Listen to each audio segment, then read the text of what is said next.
So kuna story nimecheki sahii imetokea ya another accident involving the presidential escort vehicles, and hizi cases nowadays zimekuwa too common. So about an hour ago, tunajua today the president was in Embu and he was attending a mass over there, accompanied by Cecile Mbarire. And this is what happened. So the news source says that a presidential escort vehicle was on Sunday involved in a fatal crash in Embu County, which reports indicate that it struck and killed a boda boda rider and his female passengers instantly before plunging into the nearby river, where the occupants of the vehicle are said to be trapped. So, two things. Ile wound bado ya ule British guy mwenye aliuliwa along Ngong Road, if I'm not wrong. And as you can see, guys are still complaining about your story. Msana anasema these are the same people who killed someone along Ngong Road some time back. But there's no way someone can convince me that this guy is a God-fearing person when many deaths are popping inside his circle. The church building was a way to manipulate the religious people. Well, kwanza tuweke story ya religion na church building kando kwanza. That's a whole other thing to discuss. So it was barely 5 months now since the last time that a presidential escort vehicle killed the British guy pale Ngong Road. Na today, as wanatoka church pale Embu, as you always know, the government of kuomba kuhubiri na si uchawi ni maombi has today again killed someone along Embu.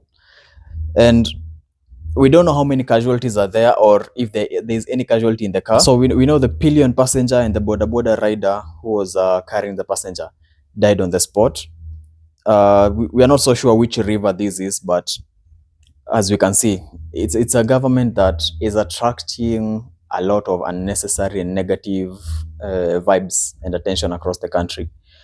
So someone said that every Sunday since hizo motorcade zikuwa mob sana, and I don't understand why tukuwe na so many cars escorting the president. In most countries, most presidents don't have as much of an escort as tuko nayo hapa in Africa. And our president leading, the president of Kenya, ana lead kwa story yote. So 5 months ago, a person was killed. Today, 2 people have been killed. And you know what's been killed? The boda boda rider that he promised to take care of, that he promised to support. We know they have not done that. Kwa hii serikali vile iko. Na controversy ni mingi, myths ni mob.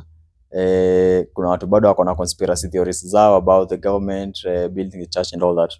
Now, back to history ya church. We are building a church in State House. You are attending a church somewhere else.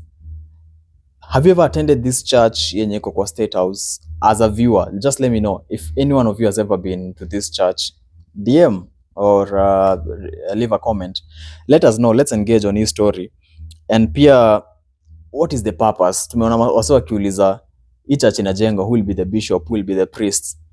And does it mean that the State House is only an accommodative of the Christian faith?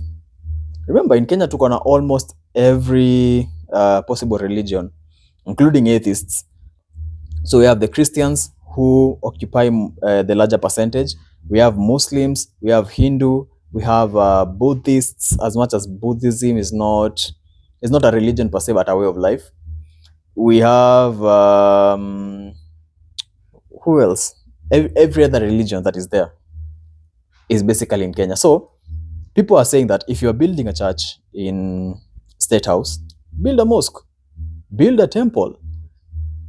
Yeah, and we know this is an attempt to actually manipulate most people. So when we were doing literature back in the day, there was a phrase that said religion is opium for the poor. Personally, I'm a Christian. I wouldn't say that I'm a pagan or I'm an atheist. I'm a Christian. But also, being a Christian does not really mean that you tufungwe too much and we just follow anyone blindly. Churches nowadays have been turned into businesses, that we know. Hiyo hakuna debate or anything. Priests have turned into campaign machines for the presidency and the current government. The pulpit has been converted into a podium for politicians to air their grievances. I do support Bishop Ole Sapit when he said that you cannot build a church and use the same church to push your propaganda na vitu zingine nataka. Okay, it's not the exact word that alitumia, but in hindsight, if you look at it, that is basically what he meant. He meant let's have a separation between kanisa inaanzia hapa, inaishia hapa. Politics inaanzia hapa, inaisha hapa.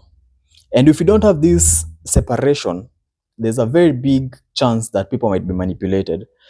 And we have a society that ukitaja Mungu, everyone is like, oh yeah, yes, oh yes, don't msibishane na huyo ni nabii. And tunajua the first nickname alipatiwa ilikuwa nabii. But you really don't have to go into a situation whereby you are building a church to manipulate people and to win back the bigger or the massive audience that you have. 1.2 billion is a big investment. We have Kenyatta National Hospital running out of medication, running out of medical facilities, including wards.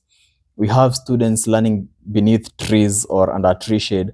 We have people going for days without food. We have students who are dropping out of school due to lack of school fees. Alafu, the most important thing that this government decides to do, hata kama it's personal money or not, you decide to build a church. I'm not fighting religion. Let's separate these two things. There is religion, hiyo ikae hapo.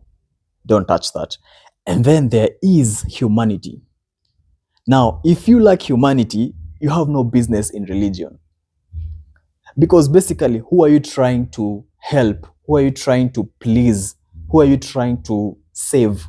If the same people you're trying to please and save are dying out of diseases, are dying out of neglect, are dying out of lack of opportunities and poverty. But sisi wote who are Christians, tutakuwa pleased tuseme hey, makofi sana, the government has actually delivered. Yes.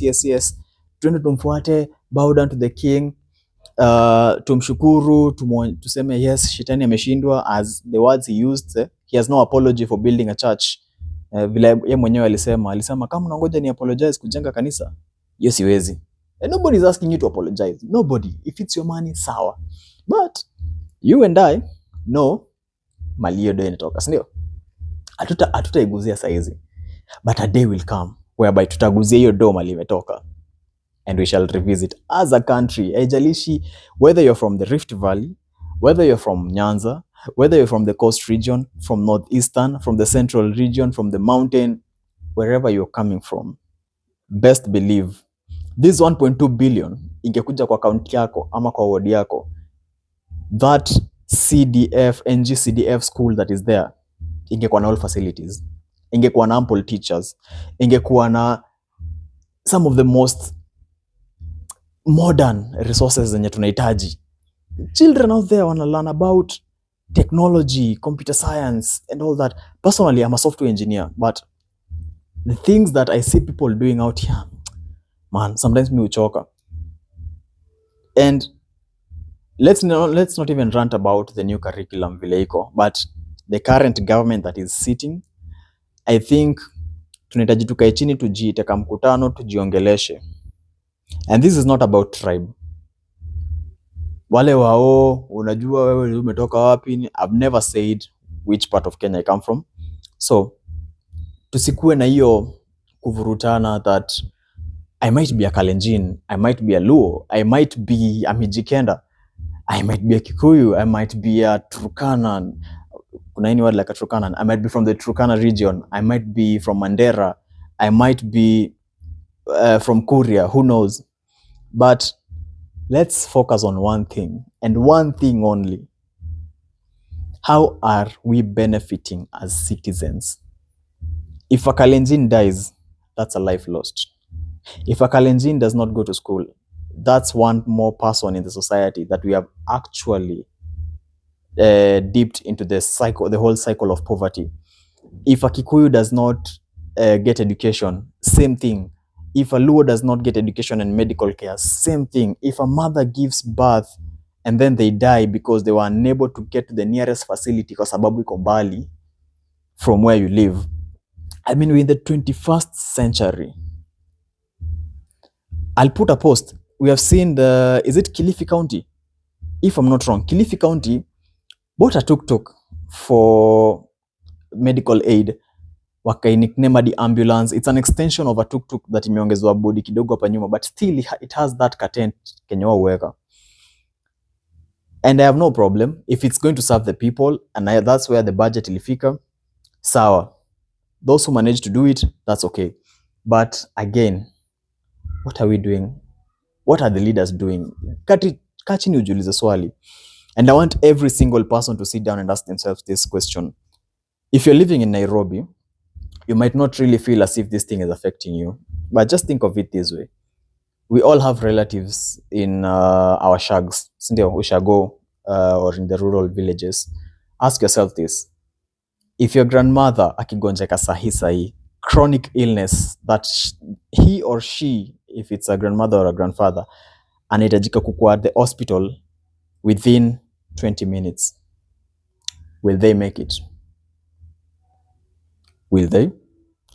If your nephew, your niece, your auntie, your uncle, your mother, your father agonjeke saizi and they're in a rural setup, how fast will they get medical attention before you lose them?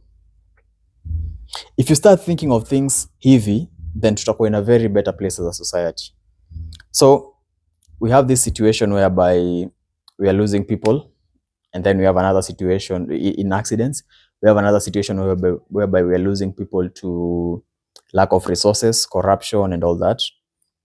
And as much as we all agree to disagree that guys like Kasamuel, and the rest who came out as Gen Z leaders portrayed, I'd like to challenge everyone. Just sit down peke yako. Don't think of a tribe. Don't think of a religion. Don't think of a name of a person. You as a person, if you got sick today, will you be able to cater for that bill that you'll be charged with? And I'm talking about chronic illness whereby umelazwa for like a month and the doctors are attending to you. Would you like to have a facility whereby you have enough doctors to look out for your best interest and for your health, whereby if this doctor akitoka shift, another doctor is able to attend to you? And do you also want a society whereby your kids will grow na waende shule, as much as it's not the best of the best schools, waende to shule, they get educated, they get proper medical care, and they grow up to be successful people in the society? Just think of the three basic human rights or basic human needs that we studied kitambo. Don't even think of the rest. Food, shelter, education.